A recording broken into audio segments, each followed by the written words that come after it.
বয়স যেন তার কাছে কেবল একটি সংখ্যা মাত্র। সময়ের সঙ্গে সঙ্গে বাপায়ের জাদুতে নিজেকে আর অনন্য উচ্চতায় নিয়ে যাচ্ছেন আর্জেন্টাইন সুপারস্টার লিওনেল মেসি। এবার মেজর লিগের প্লে অফে জোড়া গোল ও 2 অ্যাসিস্টে ইন্টার মায়ামিকে ইন্টার্ন কনফারেন্সের সেমিফাইনালে তুললেন এই ফুটবল জাদুকর। আর তাতেই ছুঁয়ে ফেললেন ফুটবল ইতিহাসের বিরল এক মাইলফলক। ইন্টার মায়ামিও গড়ে ফেলেছে ইতিহাস।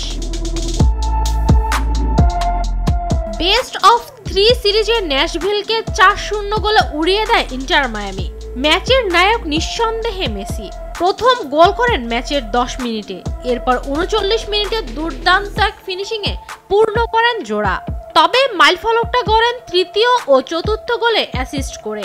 ফুটবল ইতিহাসের দ্বিতীয় সর্বোচ্চ অ্যাসিস্টধারী এখন তিনি। চলতি শতাব্দীতে প্রথম খেলোয়াড় হিসেবে তিনি করিয়েছেন 400 গোল। বর্তমান ফুটবলারদের মধ্যে মেসির চেয়ে বেশি অ্যাসিস্ট আর কারো নেই। তার সামনে রয়েছেন কেবল হাঙ্গেরিয়ান কিংবদন্তি ফেরেন্স পুসকাস, যার অ্যাসিস্ট সংখ্যা 404। অর্থাৎ রেকর্ড গড়তে মেসির এখন আর দরকার মাত্র 5টি অ্যাসিস্ট। তালিকায় মেসির পরে থাকা ফুটবলারদের মধ্যে পেলের 369, জোহান ক্রুইফের 358, থমাস মুলারের 352, লুইস সুয়ারেসের 317 ও কেভিন ডি ব্রুইনার রয়েছে 316টি অ্যাসিস্ট।